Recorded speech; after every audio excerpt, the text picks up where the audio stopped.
కబడ్డీ ఆటలు మనం చూస్తాం కదా, బేత ముట్టించుకొని వస్తే. మీడియా మిత్రులకు నమస్కారం. నిన్న ముఖ్యమంత్రి రేవంత్ రెడ్డి ఉస్మానియా యూనివర్సిటీ క్యాంపస్కు పోయి ఏదో ప్రపంచాన్ని గెలిచిపోయిన అనే ధోరణితో ఆయన నిన్న మాట్లాడినటువంటి తీరు నిజంగా హాస్యాస్పదం. ఎందుకంటే కబడ్డీ ఆటలు మనం చూస్తాం కదా, బేత ముట్టించుకొని వస్తే నాట్అవుట్ అంటారు కదా, అట్లేదో ఉస్మానియా యూనివర్సిటీలో ఇట్లా టచ్ చేసి రావాలి అనేటటువంటి ఒక కాంక్షతోని ఆయన ఉస్మానియా యూనివర్సిటీకి పోయిండు తప్ప యూనివర్సిటీకి ఏదో లాభం చేద్దామనో, లేకపోతే యూనివర్సిటీలో కానీ యూనివర్సిటీ పరిధిలోని కళాశాలల్లో ఏదైనా ఇన్ఫ్రాస్ట్రక్చర్ క్రియేషన్ చేద్దామనో, ఏదో 4 మంచి పనులు చేద్దామనో ఆయన నేను ఉస్మానియా యూనివర్సిటీకి పోలే. అసలు నిజానికి ఉస్మానియా యూనివర్సిటీ గడిచిన కొన్ని రోజులుగా ఒక పోలీస్ క్యాంప్ లెక్క మారిపోయింది. ముఖ్యమంత్రి ప్రోగ్రాము నిన్న జరిగింది, అంతకుముందు కూడా ఉండే, అది వాయిదా పడ్డది. ఇక అప్పటి నుంచి ఒక వారం రోజుల వ్యవధిలో మొత్తం పోలీస్ క్యాంపుగా మారిపోయింది ఉస్మానియా యూనివర్సిటీ. గతంలో ఎట్లయితే సమైక్య రాష్ట్రంలో తెలంగాణ రాష్ట్ర సాధన ఉద్యమం జరుగుతున్నప్పుడు ఎటువంటి పరిస్థితులు ఉస్మానియా క్యాంపస్లో ఉండేనో అటువంటి పరిస్థితులు గడిచిన వారం రోజులుగా ఉస్మానియా క్యాంపస్ పరిధిలో ఉండే. మొత్తం చుట్టూ ముళ్ళ కంచెలు, ఇనుప కంచెలు, వేలాది మంది పోలీసులు, పోలీస్ వాహనాలు, బుల్లెట్ ప్రూఫ్ జాకెట్లతో, పోలీస్ రకరకాల యూనిఫామ్స్తో, ఆర్మ్స్తో, ఆయుధాలతో హాస్టళ్ల ముందర గస్తీ తిరగడాలు, వెహికల్స్ పెట్రోలింగ్ పేరిట హాస్టళ్ల ముందర అర్ధరాత్రి పూట కూడా గస్తీలు తిరగడాలు, ఒక వారం రోజుల నుంచి ఒక భయానకమైనటువంటి వాతావరణాన్ని క్రియేట్ చేసి నిన్న ముఖ్యమంత్రి ఉస్మానియా యూనివర్సిటీలో తూతు మంత్రంగా కార్యక్రమం చేసుకుని వచ్చిండు. ఇక దాంట్లో ఆయన చెప్తాడు మొత్తం ఉస్మానియా యూనివర్సిటీని ఉద్ధరించడానికి భవిష్యత్తులో మళ్ళీ వస్తా, అప్పుడుగా ఈ పోలీసు కంచెలు ఉండయి, పోలీసులు ఉండరు, డిసెంబర్ నెలలో వస్తా, ప్రోగ్రాం పెట్టురు, అప్పుడు 1000 కోట్లు ఇస్తాను. మరి నిన్న ఆపినోడేవాడు? 20 నెలల నుంచి నిన్ను ఆపినోడేవాడు? నిజంగానే మీకు ఉస్మానియా యూనివర్సిటీ మీద ప్రేమ ఉంటే, ఈ రాష్ట్రంలోని వివిధ యూనివర్సిటీల మీద ప్రేమ ఉంటే, నిధులు ఇవ్వడానికి 20 నెలల నుంచి మీకు ఎందుకు మనసు రాలే? అదేవిధంగా మీరు పనిచేయడానికి 20 నెలలుగా మీకు అడ్డుపడ్డ శక్తులు ఏంటి? ప్రధాన ప్రతిపక్షంగా మేము కూడా యూనివర్సిటీలు మంచిగా ఉండాలి, బాగుండాలనేటటువంటి ఆలోచనతో మేము కూడా పూర్తి స్థాయిలో ఈ ప్రభుత్వం చెప్పినటువంటి మాటలు నెరవేర్చాలి. యూనివర్సిటీల అభివృద్ధికి కానీ, విద్యార్థుల అభ్యున్నతి కోసం కానీ, విద్యాభివృద్ధి దిశగా వాళ్ళు మంచి మంచి ప్రణాళికలు ఏదో రూపొందించేదో బాగు చేస్తారనేటటువంటి ఆలోచనతో మేము కూడా ఎదురు చూసినాం 20 నెలలు. కానీ అదంతా నేతి బీరకాయలో నెయ్యిందన్నది ఎంత నిజమో ఈ ముఖ్యమంత్రి మాటల్లో, కాంగ్రెస్ పాలకుల మాటల్లో యూనివర్సిటీల పట్ల, యూనివర్సిటీ విద్యార్థుల పట్ల ప్రేమ కూడా గంతే ఉంది. ఇక ఆయన చెప్తాను, నిన్న మేము ఇన్ని అభివృద్ధి కార్యక్రమాలు చేసినామని. దాదాపు ఉస్మానియా యూనివర్సిటీ క్యాంపస్ పరిధిలో రవీందర్ యాదవ్ గారు వీసీగా ఉండే అన్నాడు.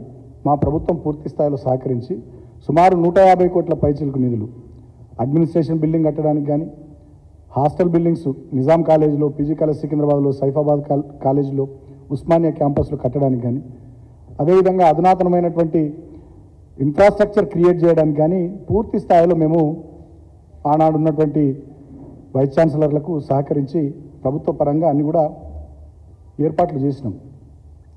దాంట్లో 2 హాస్టళ్ళు నిన్న ఆయన ప్రారంభించి ఇదేదో వాళ్ళ ప్రభుత్వం వచ్చిన తర్వాత చేసినాము అని చెప్పి చెప్పుకునేటటువంటి ప్రయత్నం. ఎట్లయితే నియోజకవర్గాల్లో మేము కట్టిన డబుల్ బెడ్రూమ్ ఇళ్లకు రిబ్బన్లు కత్తిరించుకుంటా వీళ్ళు కట్టినట్టు ఎట్టయితే పోజులు ఇస్తున్నారో, సేమ్ నిన్న ఉస్మానియా యూనివర్సిటీ క్యాంపస్ విషయంలో ముఖ్యమంత్రి అదే తీరును ప్రవర్తించడం తప్ప ఇంకోటి లేదు.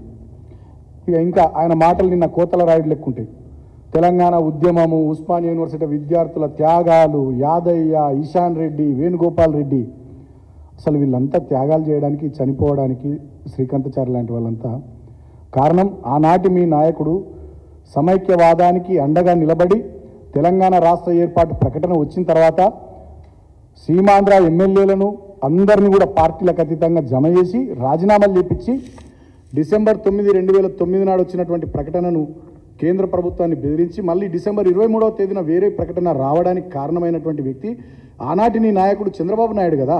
నువ్వు ఆనాడు అదే నాయకుని కింద శిష్యుడిగా తెలుగుదేశం పార్టీలో పనిచేస్తున్నావు కదా. దాని ఫలితమే కదా 1000 మంది విద్యార్థుల బలిదానాలు. వాళ్ళు రాసిన ఆత్మహత్యల లేఖల్లో కూడా మీ పేర్లు ఉన్నాయి కదా. ఆనాడు తెలంగాణ గడ్డ మీద సమైక్యవాదానికి మద్దతు తెలిపిన పార్టీలను నాయకులను తిరగనీయని రోజుల్లో ఇదే ఉస్మానియా యూనివర్సిటీలో ఆనాడు మీ తెలుగుదేశం పార్టీ నాయకుల మీద విద్యార్థులు ఆగ్రహంతో మిమ్మల్ని నిలదీసి దాడి చేస్తే పారిపోయిన వాళ్ళు కాదా మీరు?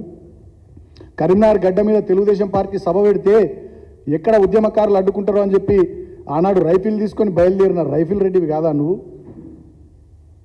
తెలంగాణ కోసం మా పార్టీ ఎమ్మెల్యేలు ఆనాడు, అదేవిధంగా భారతీయ జనతా పార్టీకి చెందిన ఒక్క ఎమ్మెల్యే లక్ష్మీనారాయణ గారు, ఆనాడు ఉన్న ఇంకో ఎమ్మెల్యే కిషన్ రెడ్డి గారు ప్రస్తుత కేంద్ర మంత్రి రాజీనామా చేయలేదు, పారిపోయింది ఆయన. వీళ్ళు రాజీనామాలు చేసినాడు ఇక్కడనే జేఏసీ సమావేశంలో కళింగ భవన్లో పక్కకే తెలంగాణ భవన్ పక్కన కళింగ భవన్లో జరిగినటువంటి సమావేశంలో అందరు ఎమ్మెల్యేలు పార్టీలకు అతీతంగా రాజీనామాలు చేయాలని నిర్ణయం జరిగితే తోకముడిచి పారిపోయి రాజీనామా చేయకుండా వెన్ను చూపెట్టింది నువ్వు కాదా? రేవంత్ రెడ్డి ఆనాడు ఎమ్మెల్యేగా, నీ తెలుగుదేశం పార్టీ కాదా ఆనాడు? ఇవాళ మీరు త్యాగాలు, విద్యార్థుల త్యాగాలు, ఉస్మానియా యూనివర్సిటీకి సంబంధించినటువంటి తెలంగాణ ఉద్యమకారుల త్యాగాలని చెప్పి మీరు మాట్లాడుతుంటే వేదాలు వల్లించే దయ్యాలు కూడా సిగ్గుపడతాయి. అసలు మీకు యూనివర్సిటీకి వచ్చే అర్హతనే లేదు.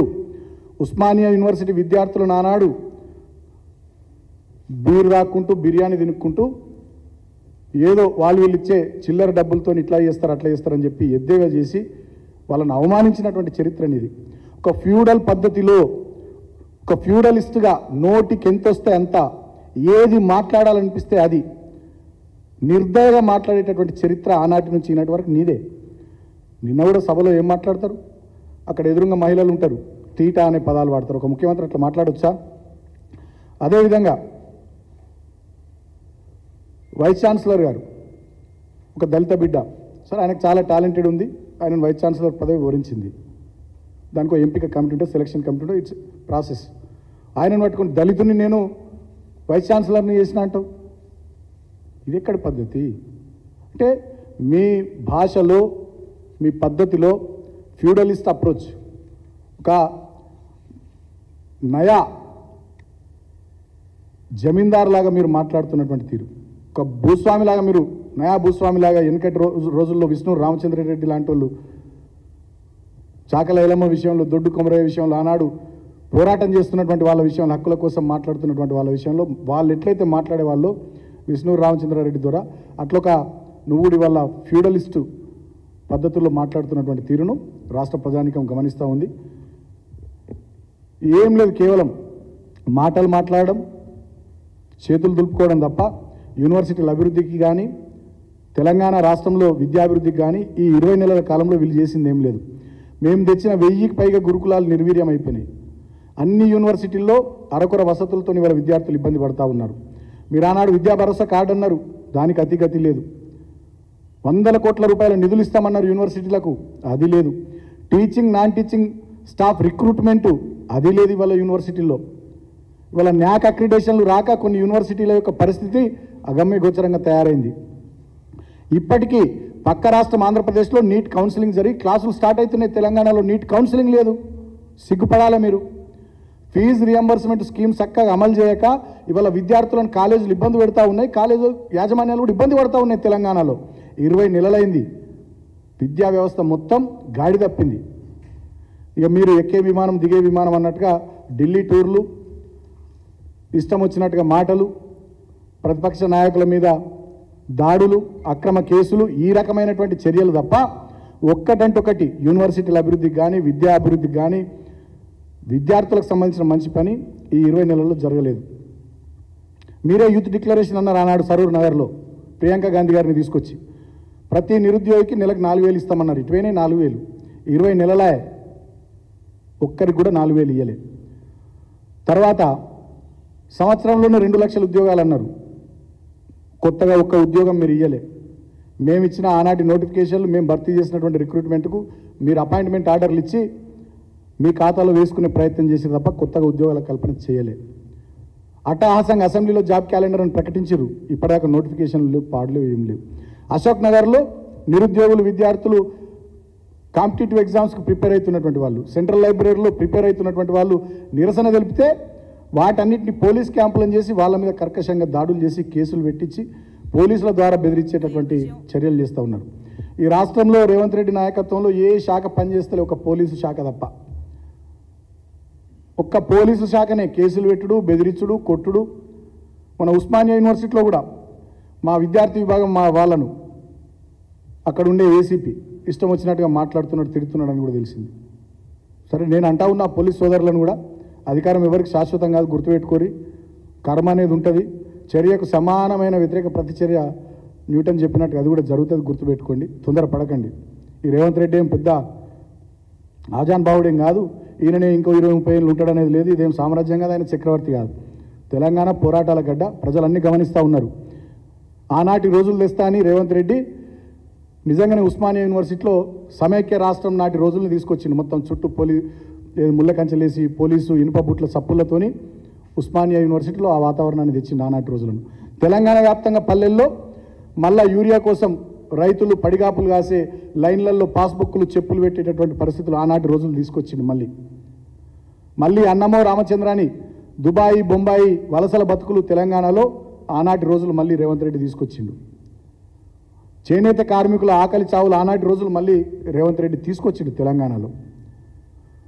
గతంలో పల్లెల్లో మా 10 సంవత్సరాల కాలంలో చేసిన మంచి పనుల వల్ల, వ్యవసాయాన్ని స్థిరీకరించడం వల్ల, గ్రామీణ ఆర్థిక వ్యవస్థను పరిపుష్టం చేయడం వల్ల వలసలు తగ్గి, ఆత్మహత్యలు తగ్గి, ప్రశాంతమైనటువంటి వాతావరణంలో పల్లెలు ఉన్నటువంటి ఆ పరిస్థితి నుంచి ఇవాళ మళ్ళా విత్తనాల కోసం, ఎరువుల కోసం, పండించిన పంటను అమ్ముకోవడం కోసం, నీళ్ల కోసం, కరెంటు కోసం రైతాంగం దిగులు పడేటటువంటి పరిస్థితులు మళ్ళీ ఆనాటి రోజులు, సమైక్య కాలం నాటి రోజులు రేవంత్ రెడ్డి తీసుకొచ్చిండు. సో కాబట్టి వీటన్నిటిని కూడా ప్రజలు గమనిస్తూ ఉన్నారు. డెఫినెట్గా రాబోయే స్థానిక సంస్థల ఎన్నికలు కానీ, భవిష్యత్తులో జరగబోయే ఎన్నికల విషయంలో కంపల్సరీ ప్రజలు తగిన తీర్పు చెప్తారు, బుద్ధి చెప్తారని చెప్పి ఈ సందర్భంగా నేను ఈ ముఖ్యమంత్రిని హెచ్చరిస్తూ, డిసెంబర్ 9వ తేదీ డిసెంబర్ నెల దాకా ఆవిడెందుకు? మీకు చిత్తశుద్ధి ఉంటే నిన్ననే మీరు 1000 కోట్లు ఉస్మానియా యూనివర్సిటీకి ప్రకటించాల్సింది. లేదా ఇవాళ రేపైనా ఏదైనా రేపు మంచి రోజు వినాయక చవితి, రేపైనా ప్రకటించుర్రి, విద్యార్థులు సంతోషిస్తారు. అంతే తప్ప ఏదో ఎక్కడికి పోతే అక్కడ ఆ మధ్య ఏదో మహిళల మీటింగ్ పెట్టి మిమ్మల్ని అందరినీ కోటీశ్వరులను చేస్తా అన్నాడు.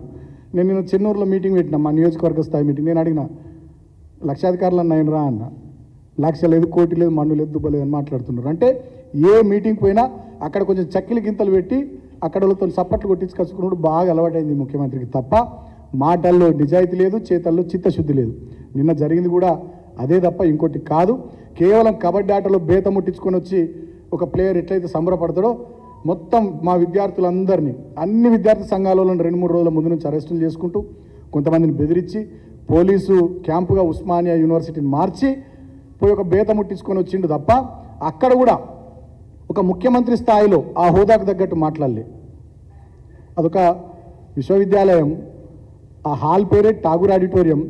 విశ్వకవి రవీంద్రనాథ్ ఠాగూర్ పేరు మీద ఉన్నటువంటి ఆడిటోరియంలో, ఉస్మానియా విశ్వవిద్యాలయంలో ఒక ముఖ్యమంత్రి స్థాయిలో ఉన్నటువంటి వ్యక్తి ఎట్లా మాట్లాడాలి, ఎంత గంభీరంగా మాట్లాడాలి, ఎంత గొప్పగా మాట్లాడాలి, సమాజానికి ఎటువంటి సందేశం ఇవ్వాలి, భవిష్యత్ తెలంగాణకు సంబంధించి ఒక మార్గనిర్దేశకత్వం వహించే విధంగా వివిధ రంగాలకు సంబంధించి ఒక అవుట్కమ్ ఎట్లా తీసుకురావాలి, ఆ ప్రొఫెసర్లు, మేధావులు, రీసెర్చ్ స్కాలర్స్ ఉన్నటువంటి ఆ హాల్లో ఆయన మాట్లాడినటువంటి మాటలు, ఒక బజారు మనిషిలాగా మాట్లాడినటువంటి మాటలు చూసి ఇవాళ తెలంగాణ సమాజం నవ్వుకుంటా ఉంది.